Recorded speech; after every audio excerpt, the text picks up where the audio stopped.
दोस्तों, अगर आप मोटर की वाइंडिंग करते हैं, मोटर चाहे छोटी है चाहे बड़ी है, आप HP 2 HP 3 HP 4 HP 5 HP जो भी मोटर आप वाइंडिंग करते हैं, सिंगल फेज 3 फेज, तो आज हम आपको ऐसी 5 टिप्स बताने जा रहे हैं जिनका आपको हमेशा ध्यान रखना चाहिए। अगर आप ध्यान नहीं रखेंगे तो निश्चित है कि आपकी मोटर के अंदर प्रॉब्लम आनी ही आनी है। क्योंकि दोस्तों, हमने बहुत लोगों को कमेंट करते हुए देखा है, उनका क्वेश्चन रहता है कि सर हम जो मोटर वाइंडिंग करते हैं वो कुछ ही दिनों के अंदर उसके अंदर प्रॉब्लम आ जाती है, उसका लोड कम होने लग जाता है, या मोटर गर्म बहुत ज्यादा होने लग जाती है, या बहुत जल्दी मतलब वो गर्म होकर के फूक जाती है, बार बार फूक जाती है। तो ऐसा क्यों होता है? अगर आप हमारी ये वीडियो देख लेंगे दोस्तों तो निश्चित है कि आपकी मोटर के अंदर ऐसी दिक्कत नहीं आएगी दोबारा से।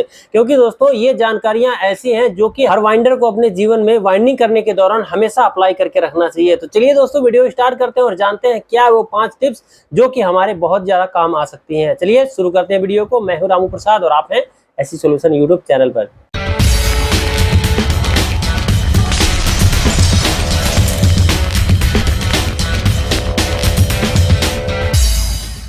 दोस्तों, जैसा कि आप देख सकते हैं, हमारे हाथ में अभी एक छोटी सी मोटर है जो कि ये मोनोब्लॉक पंप जैसी नजर आ रही, पर मोनोब्लॉक पंप की मोटर ये नहीं है। लॉन्ग बॉडी कूलर की मोटर है ये, जो एग्जॉस्ट वाली मोटर होती है। 1440 आरपीएम का देख सकते हैं। इसके अंदर 8 कॉइल डली है, 4 रनिंग की, 4 स्टार्टिंग की। दोस्तों, इसी के माध्यम से मैं आपको बताता हूं कि बड़ी से बड़ी मोटर भी अगर आपके पास में आ जाए तो आप इन सब बातों का ध्यान रखते हुए आप उनकी वाइंडिंग कीजिए। हमारी पहली टिप्स है दोस्तों कि जब भी आपके पास में कोई भी मोटर आती है वाइंडिंग करने के लिए, जल करके, फूक करके या नहीं आप वाइंडिंग करते हैं, तो आप उसकी वाइंडिंग करने के दौरान कभी भी उसके अंदर भूल करके भी फन्नी ना मारे। यानी कि फन्नी से कॉइलों को मत डालिए। फन्नी क्या होती है? फन्नी कुछ लोग बांस की बना करके रखते हैं, कुछ लोग अपने पेचकस की या अपने फुट्टे की भी बना लेते हैं, स्लाइडर की बना लेते हैं। तो दोस्तों, हम आपको बताएं, स्लाइडर से, पेचकस से और फुट्टे से तो बिल्कुल भी आपको फन्नी का इस्तेमाल नहीं करना चाहिए। बल्कि बहुत ज्यादा मजबूरी अगर पड़ रही है फन्नी मारने की, मतलब मोटर आपकी बहुत ज्यादा टाइट है, तो आप बांस की या लकड़ी की फन्नी अपने लिए बना सकते हैं मोटर की वाइंडिंग के अंदर कॉइलों को अंदर करने के लिए। लेकिन लोहे का इस्तेमाल कभी मत कीजिए, क्योंकि लोहे के ऊपर आप तारों को डाल रहे हैं, जो कि उसकी जो पॉलिश होती है हमारे वाइंडिंग वायर की, वो बहुत नाजुक होती है। जब आप लोहे के ऊपर रख करके लोहे से रगड़ेंगे तो निश्चित है कि इसकी जो पॉलिश दोस्तों उतर जाएगी। आपकी वाइंडिंग की जो तारें हैं दोस्तों छिल करके आपस में सटने लग जाएंगे, कि आपकी मोटर का जो रेजिस्टेंस है वो बढ़ जाएगा। और रेजिस्टेंस बढ़ने के साथ ही आपकी मोटर दोस्तों ओवरहीट होकर के फूक जाएगी कुछ ही दिनों के अंदर। इसलिए दोस्तों, अगर आप चाहते हैं कि आपके साथ ऐसी दिक्कत ना आए, तो पहली बात तो आप इसके अंदर फन्नी मत मारिए। और अगर फन्नी मारने की जरूरत पड़ भी रही है अगर आपको, तो आप यहाँ पे क्या कर सकते हैं, बांस की या लकड़ी की फन्नी बना लीजिए, जिससे कम से कम एक तरफ ही लोहा रहे, दूसरी तरफ लकड़ी रहे, जिससे कि वायर आपकी छिले ना। लेकिन दोस्तों, इससे भी बेहतर ये होगा कि आप अपनी कॉइलों को सफाई से बनाइए। उलझी हुई कॉइलें मत बनाइए। अगर उलझी हुई कॉइलें आप बनाएंगे तो निश्चित है कि आपकी मोटर भले लूज हो, किसी और ने वाइंड कर रखी हो, पर आप वाइंडिंग करेंगे तो टाइट हो जाएगी, जिसके लिए आपको फन्नी मारना ही पड़ेगा। इसलिए फन्नी ना मारना पड़े, मोटर आपकी टाइट ना हो, आप कॉइलों को सही से बनाइए, साफ सुथरा बनाइए। कैसे बनाते हैं? जैसे कोशिश कीजिए ट्रांसफार्मर की कॉइल जिस तरह से बनती है उस तरह से आप कॉइलों को बनाने की कोशिश कीजिए। हमारी दूसरी खास टिप्स है दोस्तों कि मान लीजिए कोई 4 कॉइलों का सेट है और उसके अंदर 4 कॉइलें डलनी है, तो वहां पे दोस्तों पहले वाली जो कॉइल का सिरा होता है, कोई लोग आगे करते हैं, कोई लोग पीछे की तरफ कर लेते हैं, यानी कि सामने की तरफ कर देते हैं। कोई अपने तरफ करते हैं, कोई सामने की तरफ करते हैं पहले कॉइल का। और जब सामने की तरफ आपने पहले का कॉइल का सिरा किया है तो लास्ट वाले का निश्चित है कि आपके तरफ आएगा, यानी कि आपके आगे ही आ जाएगा। यानी कि एक उधर आता है शुरू वाले का और लास्ट वाले का इधर इस तरफ आता है। दोस्तों, जब भी आप कॉइल डालते हैं तो सबका सिरा अगर पहले वाले का सामने है तो लास्ट वाले का इधर आना चाहिए। पहले वाले का अगर सामने है तो दूसरे वाले कॉइल का भी सामने की तरफ ही होना चाहिए। तीसरे वाले का भी ऐसे सामने ही होना चाहिए, चौथे वाले का भी ऐसे ही सामने होना चाहिए। अगर आप 2 कॉइलों का सिरा इस तरफ कर देंगे, 2 कॉइलों का या 1 कॉइलों का सिरा उस तरफ कर देंगे, तो ऐसे में क्या होगा कि आपकी मोटर दोस्तों रेजिस्टेंस नहीं बनाएगी। आपकी मोटर केवल 2 कॉइल पे ही वर्क करने लग जाएगी, यानी कि जिस पे सही रहेगा उसी पे वो वर्क करेगी, बाकी जिस पे सही नहीं रहेगा उस पे वर्क नहीं करेगी। यानी कि रेजिस्टेंस वहां पे उल्टा बनने लग जाएगा, मैग्नेट उल्टा बनने लग जाएगा। एक तरफ मोटर आपकी धक्का देगी और दूसरी कॉइल आपकी मोटर को रोकने का काम कर देगी, जिससे कि आपकी मोटर हिट होगी और वह बहुत जल्दी फूक जाएगी, खराब हो जाएगी। इसलिए दोस्तों, कभी भी अपनी मोटर की वाइंडिंग करते समय उसका जो सिरा है सबका एक बराबर, अगर आप आगे रख रहे हैं अपने पहले वाले का तो आगे ही रखिए, और पीछे की तरफ रख रहे हैं तो पीछे रखिए। और कोई भी कॉइल आप डालते हैं अपनी मोटर के अंदर तो उसका एक साथ, जैसे ये पहले कॉइल डाला वैसे दूसरे कॉइल डाले, वैसे ही तीसरे कॉइल डालिए, वैसे ही चौथा कॉइल डालिए। अगर उसको आप पलट के डाल रहे हैं तो पलट के सभी कॉइलों डालिए। ये नहीं कि एक कॉइल आपने पलट के डाल दिया और एक कॉइल को आपने सीधा ऐसे करके डाल दिया। ऐसे बिल्कुल नहीं करना, इससे भी आपकी मोटर के अंदर बुरा असर पड़ता है और आपकी मोटर ओवरहीट होती है, जिससे कि आपकी मोटर फूक भी सकती है। इसलिए वाइंडिंग करते समय इन बातों का भी ध्यान रखिएगा। अगर आप नए वाइंडर हैं तो आपके लिए बहुत जरूरी जानकारी है ये। हमारी तीसरी टिप्स है दोस्तों आप लोगों के लिए कि जब भी आपकी मोटर की कॉइल डल जाती है, उसके बाद में उसकी जब आप सेटिंग कर लेते हैं, उसके बाद में जो उसके अंदर आप सेपरेशन डालते हैं, तो सेपरेशन डालते समय आपको विशेष रूप से अपनी मोटर के अंदर ध्यान देना होगा।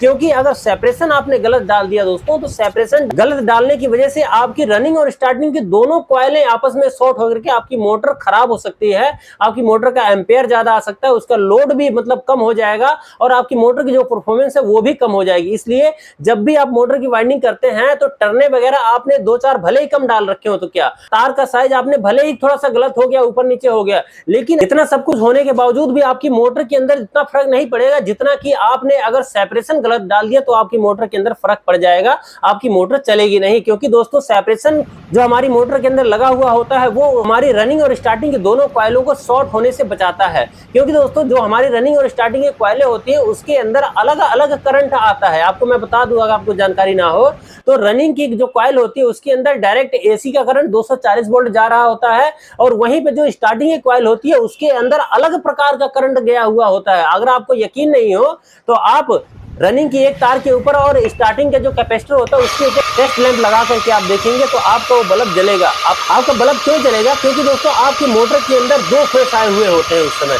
यानी कि एक फेस से ही 2 फेस बन गया होता है, जो कि दोस्तों आप अगर न्यूट्रल फेस डायरेक्ट पे लगाएंगे तो भी आपका बल्ब जलेगा और टेस्ट लैंप का एक तार आप फेस के ऊपर लगा करके और एक तार को आप कैपेसिटर के दूसरे पॉइंट पे लगा कर देखेंगे तो भी आपका वहां पे बल्ब जलेगा। जब क्योंकि दोस्तों आपके जो फेस का करंट है वो कैपेसिटर के द्वारा दूसरे तार पे पहुंच रहा है तो वहां पे आपका बल्ब तो नहीं जलना चाहिए। लेकिन दोस्तों वहां से जब कैपेसिटर के अंदर करंट जाता है तो वहां से जो करंट निकलता है आउटपुट में वो करंट कुछ अलग होता है, यानी कि जैसे 3 फेस के अंदर अलग अलग करंट होते हैं तीनों तारों के अंदर, इसी तरह से यहाँ पे भी आपके मोटर के अंदर जो कैपेसिटर द्वारा करंट जाता है वो अलग हो जाता है, यानी फेस से ही आगे दूसरा फेस बन जाता है।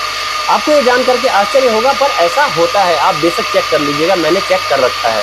दोस्तों समझने की बात यही है कि यहाँ पे आपको अपनी मोटर के अंदर सेपरेशन जो है कि अच्छे से डालना है। आपकी रनिंग और स्टार्टिंग के एक भी तार ना ही तो पीछे से और ना ही तो कनेक्शन वाली साइड से वो कहीं से शॉर्ट होना चाहिए। एक भी रनिंग और स्टार्टिंग की तार आपस में शॉर्ट नहीं होनी चाहिए, दोनों को आपको अलग अलग करना होता है, अलग अलग होना भी चाहिए। अगर ऐसा नहीं करेंगे तो भी आपकी मोटर के अंदर दिक्कत आती रहेगी, वो शॉर्ट हो जाएगी और वह कुछ ही दिनों के बाद में फूक जाएगी। इसलिए सेपरेशन डालते समय इन बातों का ध्यान जरूर रखिएगा।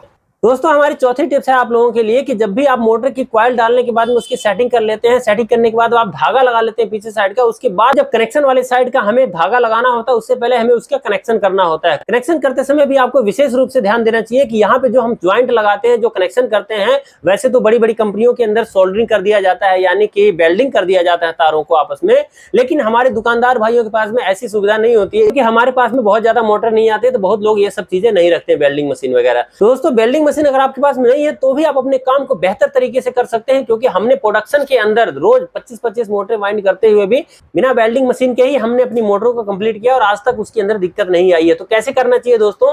जब भी आप अपने मोटर को चाहे जला करके कनेक्शन कर रहे हैं, चाहे छिल करके कनेक्शन कर रहे हैं, चाहे आप किसी केमिकल वगैरह से उसके पॉलिश उतार करके कनेक्शन कर रहे हैं, सभी परिस्थितियों में अपनी मोटर का जो कनेक्शन कर रहे हैं आप, तो वहां पे अपनी मोटर का कनेक्शन करने के बाद में उसको आप अच्छे से टाइट कर दीजिए। उसका जो तांबा है दोस्तों, जला करके करते हैं तो उसका तांबा आप अच्छे से खुरच लीजिए रैगमार से या कैंची वगैरह से, ताकि उसका जो कार्बन है अच्छे से हट जाए। उसके बाद आप उसकी ज्वाइंट कीजिए ताकि आपका जो कनेक्शन है दोस्तों लूज ना रहे, उसका मतलब सटने में कोई दिक्कत ना हो, वहां पे स्पार्किंग ना होने पाए। मुख्य बात यही है दोस्तों कि जब भी आप कनेक्शन करते हैं, चाहे किसी प्रकार से पॉलिश को हटा रहे हैं, तो वहां पे आप अपने तारों के ज्वाइंट को जो कि प्लास से अच्छे से टाइट कर रहे हैं, चाहे छोटी मोटर है चाहे बड़ी मोटर है, सभी के अंदर आपको इस चीज को लागू करना है। अगर कनेक्शन लूज रहेगा तो वहां से कनेक्शन जो कि जो करंट जाता है हमारे मोटर के अंदर, तो वह गर्म होते हैं ज्वाइंट, और गर्म होकर के आपने देखा होगा कि स्लीव के पास ही आग लग जाती है, कॉइलें शॉर्ट हो जाती है, तारें शॉर्ट हो जाती है, जिसकी वजह से कि हमें प्रॉब्लम होती है और पूरी की पूरी मोटर दोस्तों वो वाइंड करनी पड़ जाती है हमें दोबारा से। तो दोस्तों इन बातों का ध्यान रखते हुए आप अपने ज्वाइंट को हमेशा टाइट रखिए, चाहे छोटी मोटर चाहे बड़ी मोटर, कोई भी मोटर हो, आपकी मोटर के अंदर कभी प्रॉब्लम नहीं आएगी। और हमारी पांचवी और अंतिम टिप्स आप लोगों की दोस्तों यही है कि जब भी आप अपनी मोटर की वाइंडिंग कर लेते हैं, अच्छे से कंप्लीट कर लेते हैं, सब कुछ आपने बढ़िया से किया, उसके बावजूद भी अगर आपने एक गलती कर दी तो आपकी मोटर ओवरहीट होती रहेगी, और ओवरहीट होते होते एक दिन ऐसा आएगा जहां 5 साल चलनी है, वहां 5 दिन के अंदर ही आपकी मोटर फूक करके आपके हाथ में आ जाएगी। कस्टमर कहेगा भैया इसको लो, अपना संभालो इसको और दोबारा से वाइंड करो। तो ऐसी वो कौन सी गलती है दोस्तों? तो वो गलती है कि जब हम अपने मोटर के अंदर वार्निश नहीं डालते हैं, या वार्निश डालने में कंजूसी करते हैं, या वार्निश को हम ऐसे तरीके से डालते हैं कि बस दिखावे के लिए, तब हमारी मोटर के अंदर ऐसी दिक्कत आती है। दोस्तों वार्निश का हमारे मोटर के अंदर बहुत बड़ा इंपॉर्टेंट रोल होता है हमारी मोटर को सुरक्षित रखने के लिए। इसलिए दोस्तों जब भी आप अपनी मोटर की वार्निश करते हैं तो उसके अंदर वार्निश अच्छे से कीजिए। आप कभी भी अपने मोटर की ब्रुश से वार्निश मत कीजिए। दोस्तों मैं पूरी तरह से खारिज करता हूं उस तरीके को जिसके अंदर ब्रुश से वार्निश किया जाता है। ऐसा काम आप बिल्कुल मत कीजिएगा, क्योंकि दोस्तों ब्रुश से वार्निश करने के दौरान क्या होता है कि हमारी जो वार्निश होती है ऊपर के कॉइलों के ऊपर ही रहती है, वो अंदर तक नहीं जा पाती है। इसलिए कभी भी आप वार्निश ब्रुश से मत कीजिएगा। वार्निश अगर आपको करना है तो आप डब्बे के अंदर एक सुराख कर लीजिए। सुराख करने के बाद में आप इस तरह से उसके ऊपर टपकाइए। टपकाते रहेंगे, यानी कि तेज थोड़ी सी धार आप तेज करके रखिए उसके, ताकि वो जो वार्निश दोस्तों कॉइलों की जो सलाटें हैं उसके अंदर चला जाए। सलाटों के अंदर से जाने के बाद में एक आध बूंद वार्निश अगर बाहर गिर भी जाती है तो उसके लिए टेंशन मत लीजिए। पूरी मोटर को दोबारा वाइंडिंग करने से अच्छा है कि आप 2-4 बूंद ढक्कन वार्निश नीचे गिर भी गया तो भी कोई बड़ी बात नहीं है। कहां आपकी पूरी मोटर फूक करके आपको दोबारा वाइंड करना पड़ जाएगा, और कहां आपकी जो मोटर दोस्तों थोड़ा सा वार्निश का मतलब वेस्टेज करके भी आपकी मोटर फूकने से बच जाएगी। क्योंकि दोस्तों जब इस तरह से गिरेगा यानी कि ओवर होगा तभी गिरेगा, अगर ओवर नहीं होगा तो नहीं गिरेगा। इसलिए दोस्तों वार्निश अपने मोटर के अंदर अच्छे से कीजिएगा, कभी कंजूसी मत कीजिएगा इसके अंदर। तो दोस्तों ये हमारी आप लोगों के लिए 5 टिप्स थे जो कि मोटर वाइंडिंग करने के दौरान हमें विशेष रूप से ध्यान रखनी चाहिए। और यहीं पे दोस्तों आप लोगों के लिए हमारी एक बोनस टिप्स है कि जब भी आप अपनी मोटर की बढ़िया से बढ़िया तरीके से वाइंडिंग किए हैं, तो वाइंडिंग करने के बाद में कंप्लीट भी कर लिए, वार्निश भी सही से डाल दिए, उसके बावजूद एक चीज का आप ध्यान रखिएगा कि इसके अंदर जो कैपेसिटर लगा हुआ है, कभी भी अगर 2.5 का लगा है तो 2.5 का ही लगाइए, 2 का लगा है तो 2.5 का लगा सकते हैं, 6 का लगा है तो 6.5 का लगा सकते हैं। लेकिन 2.5 की जगह पे 3 का, 3.25 का, 4 का, या 6 की जगह पे 8 का, 10 की जगह पे 12, 15 का, ऐसे मत कीजिएगा। एक आध बढ़ सकता है, ऊपर नीचे हो सकता है, पर बहुत ज्यादा बढ़ाएंगे तो आपकी मोटर जरूर फूक जाएगी। इसलिए दोस्तों इन सब बातों का ध्यान रखते हुए अपनी मोटर की आप वाइंडिंग करें। तो कैसी लगी दोस्तों आपको हमारी ये जानकारी, मुझे कमेंट करके जरूर बताइएगा। और इस तरह की वीडियो देखने के लिए हमारे चैनल को सब्सक्राइब कर लीजिएगा। चलिए मिलते हैं नेक्स्ट वीडियो में, तब तक के लिए नमस्कार, जय श्री राम।